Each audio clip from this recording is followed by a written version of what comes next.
Nah, selanjutnya akan dilanjutkan dengan implementasi API. Pada implementasi API, saya bisa menunjukkan dalam Viscode, yaitu terdapat pada API controller dan juga root API. Nah, pada controller sendiri kami menambah folder yaitu API, di mana API itu adalah sebuah pemrograman aplikasi yang mengikuti aturan arsitektur.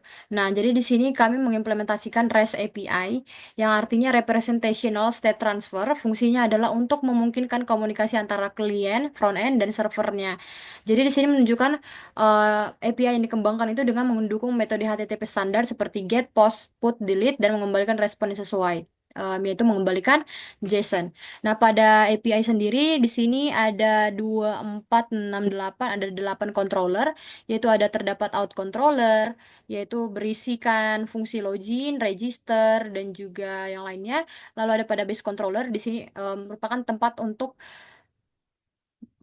untuk menyimpan respon, baik itu errornya ataupun suksesnya dalam JSON. Lalu ada dokumen controller, ini menampilkan file dan folder.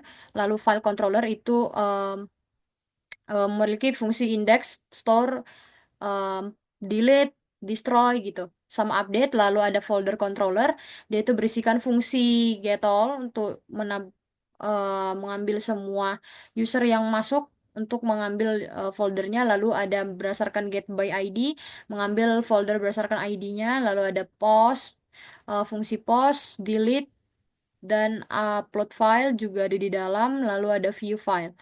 Lalu pada profil controller juga memiliki fungsi show untuk menampilkan em, siapa sih yang masuk berdasarkan status. Ini mengembalikan status JSON yaitu statusnya sukses. Dengan lalu ada update dengan validate, yang diminta itu adalah kalau mengupdate itu butuh nama, email, dan foto. Lalu di sini untuk requestannya, jika dia sudah punya foto, dia akan diambil dari bagian storage ini.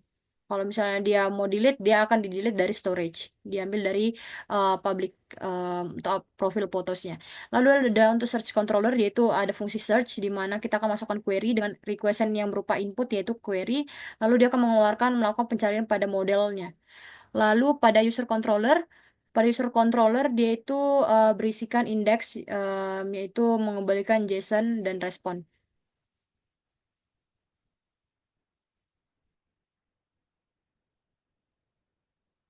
Lalu di sini kita akan masuk ke rute PHP-nya. Jadi di sini bedanya dengan web PHP dengan API PHP, di sini dapat menggunakan API PHP yang merupakan rute dari API ini untuk di testing. Dia akan dilakukan testing gitu. Jadi pada API ini sendiri, oke, pada API ini sendiri, pada API.php yaitu ada rute untuk login dengan slash login diambil dari out controller yang berupa fungsinya login. Lalu ada post untuk register, untuk memasukkan data ke dalam untuk melakukan register, diambil dari out controller. Lalu ada middleware, yaitu untuk mengambil user, diambil dari user controller. Lalu ada untuk post create new di sini untuk membuat folder baru dengan metode post. Lalu ada metode get untuk start, untuk mengambil data si em, dokumen yang difavoritkan. Ada dokumen search, folders, files, dan profilnya berupa get, metode get. Nah, untuk itu pada metodenya itu sendiri ada menggunakan get, mengambil data pengguna, post untuk menambahkan data pengguna baru, put untuk memperbarui data pengguna, dan delete untuk menghapus datanya. Nah, dari sinilah dapat disimpulkan implementasi API kami pada codingannya di Viscode-nya. Selanjutnya akan dilanjutkan dengan testing API yang dijelaskan oleh Bronson.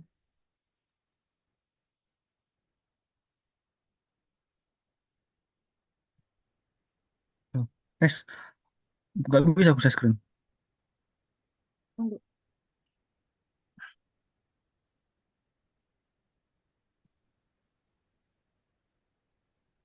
Kembali dulu tempat semula kembali. Matikan screen Nes. Oh ya, matikan screen. Oke. Oh, udah kan? Nah, nggak bisa juga, Nes. Host disable participant share screen sharing. Oke. Udah.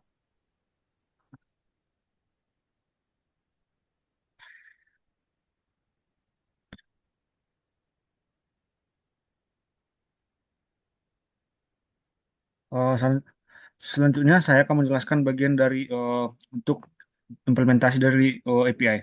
Di mana di sini kami membuat API yang mana tujuannya untuk eh, untuk memberikan komunikasi antara user dengan server, yang mana kami menunjukkan bahwa API yang akan kembang adalah mendukung metode standar seperti get, post, dan delete.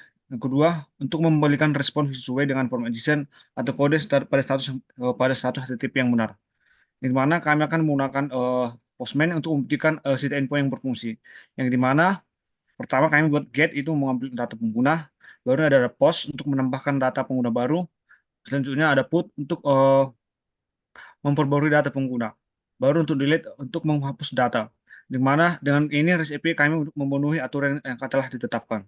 Baru ada untuk demonstrasi HTOAS yang mana untuk prinsip adalah HTOAS ini adalah sebuah prinsip dari REST API yang memungkinkan user untuk berinteraksi dengan server untuk melalui tautan yang disertakan untuk respon API. Bedanya dari si API dan HTOAS adalah uh, REST API tanpa HTOAS hanya memberikan data statis sebagai respon. Baru REST API dan HTOAS menyertakan link dalam respon untuk memberitahu si klien apakah si user apa saja aksi yang add point selanjutnya yang bisa diakses.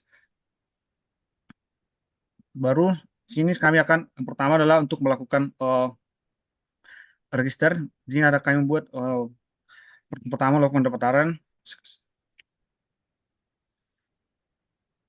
Sini kami buat nama Rosari. Baru sini kami buat mengganti namanya. Sini kami melakukan send.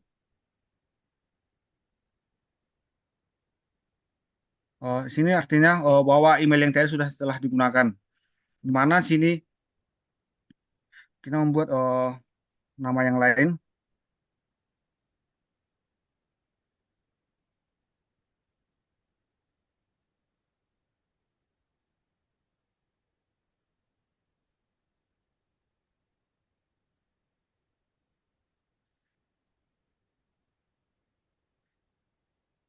Di sini setelah selesai melakukan register, sini akan memberikan posnya yaitu user success register. Artinya kita telah selesai melakukan register. Baru sini ada name Agnes dan emailnya adalah Agnes tadi. Selanjutnya sini ada link Hetowas, di mana ini adalah gunanya untuk uh,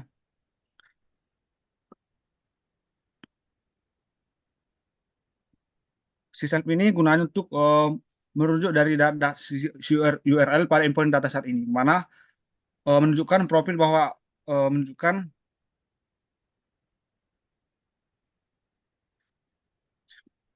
si profil adalah endpoint untuk mengambil data dari pengguna, yang mana tujuannya adalah untuk membersihkan tentang sumber data yang telah diambil. Baru ada update profil untuk memberitahu bahwa user telah memberi data profil penggunanya.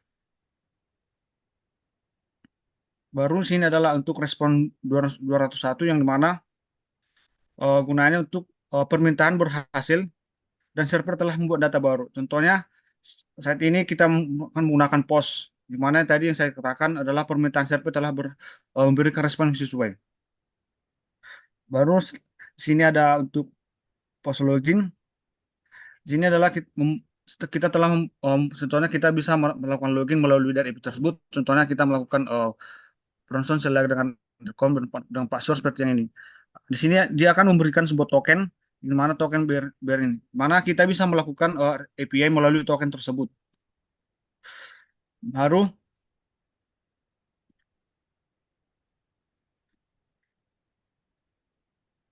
di sini adalah untuk logout yang mana kita bisa melakukan logout dengan menggunakan token yang tadi, token yang ada pada post login. Baru di sini ada get profile. Di sini kita bisa melihat bisa membuat testing profil menggunakan get, yang mana di sini bisa melakukan success data dengan name, yang mana di sini ada link headwasnya juga. Seperti saya jelaskan sebelumnya, gimana yang dimana gunanya untuk si get untuk menggunakan untuk membaca data tanpa mengambil dari si server. Baru di sini ada link head OS-nya, yang dimana uh, si OS ini adalah gunanya sama seperti yang tadi untuk mempermudah interaksi untuk setelah mengambil data seperti respon API, yang mana untuk memperbarui data atau menghapus. Misalnya si profil pengguna User dapat juga mendapatkan setautan untuk memperbarui foto profil tanpa harus mencari tahu dari endpoint secara manual. Baru sini ada get documents. Di sini kita bisa melihat dokumen-dokumen apa saja yang yang telah kita masukkan terlebih dahulu. Di sini adalah akan menampilkan ID 7, name dan selanjutnya. Baru sini adalah get files. Dia akan menampilkan sebuah file-file yang telah kita masukkan yang terlebih dahulu di website. Dengan adanya status sukses data, baru name, size dan juga lengkap dengan ada head OS. Aku sendiri. Baru sini adalah untuk mendelete sebuah file, sebuah, sebuah, sebuah files dari sini. Misalnya kita mau menghapus file yang bernama ini.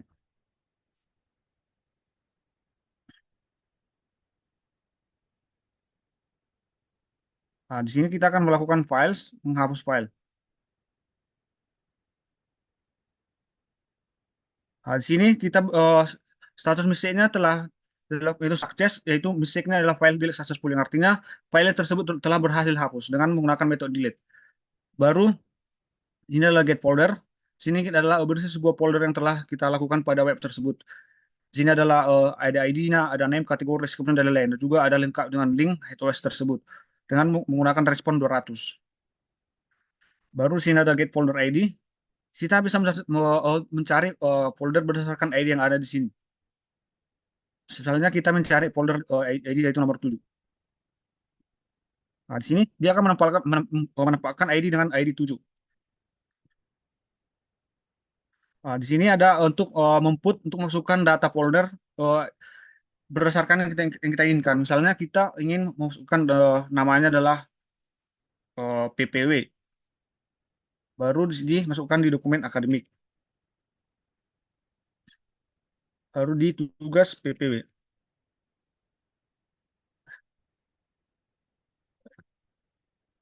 Kita akan melakukan send. Di sini menandakan error bahwa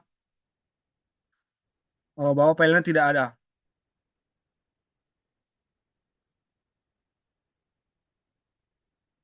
Baru selanjutnya ada di sini untuk delete hapus folder. Sama seperti sebelumnya, kita bisa menghapus folder berdasarkan ID-nya. Baru di sini ada put, di mana di sini adalah put untuk mengambilkan sebuah file yang telah difavoritkan berdasarkan ID-nya. Demikianlah demikianlah uh, hasil dari proyek kami PPW. Apabila ada kesalahan kata, mohon maaf.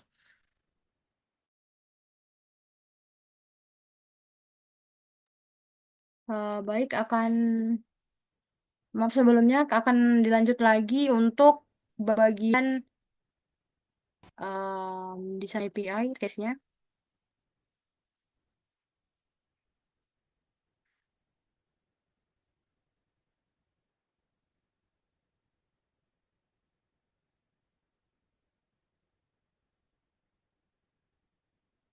Test cases-nya itu di PIA.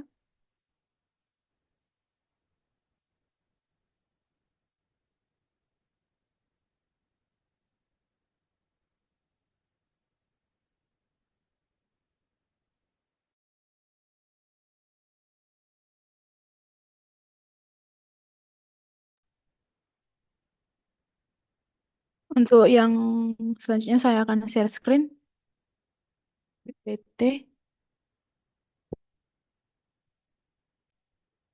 Nah, untuk bagian ini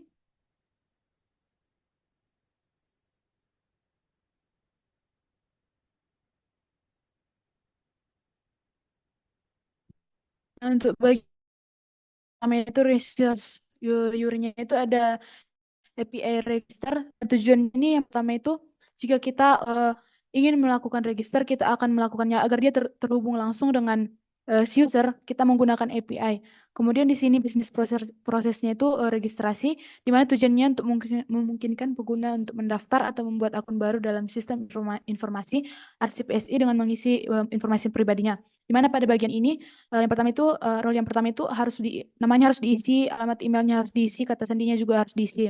Nah, untuk request yang kita gunakan itu ada di sini HTTP verbnya itu yang digunakan itu yaitu POST. Di mana di sini kita akan mengambil ataupun menerima informasi pribadi si pengguna di mana saat dia melakukan registrasi. Di mana authenticate-nya itu yes, user groupnya itu registrasi, kemudian hash payload datanya itu dengan respon JSON yaitu yes, di mana data structure-nya itu ada menyimpan name, email, password.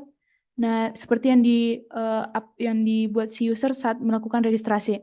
Kemudian ada di sini respon yang pertamanya itu 200 create, di mana di sini si user berhasil melakukan create akun saat dia pada registrasi, di mana data structure-nya itu di sini ada message user successfully registered, di mana dia berhasil melakukan registrasi. Kemudian ada datanya itu di mana datanya itu disimpan dengan nama, email, dan juga linksnya ada di sini self, kemudian HTTP-nya itu dan selanjutnya.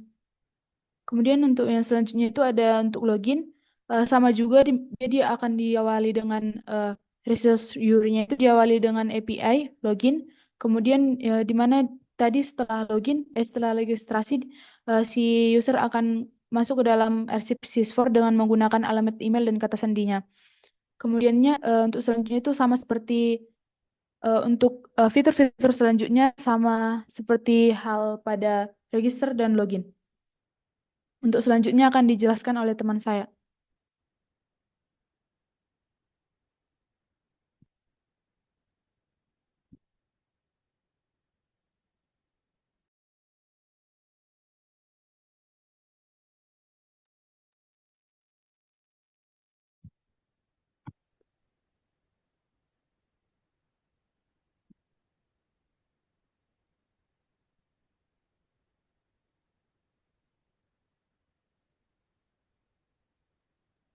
Oke, jadi di sini pembagian tugas kami sudah tertera sesuai dengan eh, ke, ke- apa sih pembagian tugas yang sudah disediakan pada slide. Bisa dilihat juga pada GitHub untuk repositorinya. Nah, berikut pembagian tugas kami. Selanjutnya, saya akan memberikan sedikit kesimpulan dari eh, website kami nih. Nah, sebagai kesimpulan, proyek kami ini berhasil memenuhi kriteria sebagai berikut. Yang pertama itu, kami berhasil menyediakan platform pengelolaan dokumen yang intuitif dan juga responsif. Yang kedua, mengembangkan API dengan relevan dan juga mengikuti kaidah RESTful. Dan yang ketiga itu ada untuk melakukan pengujian otomatis untuk memastikan sistem. Nah, jadi di sini juga kami mendapatkan pembelajaran yang eh, bisa membuat jadi pembelajaran ke kami, yaitu bagaimana untuk mengintegrasikan back-end dan juga front-end dengan baik.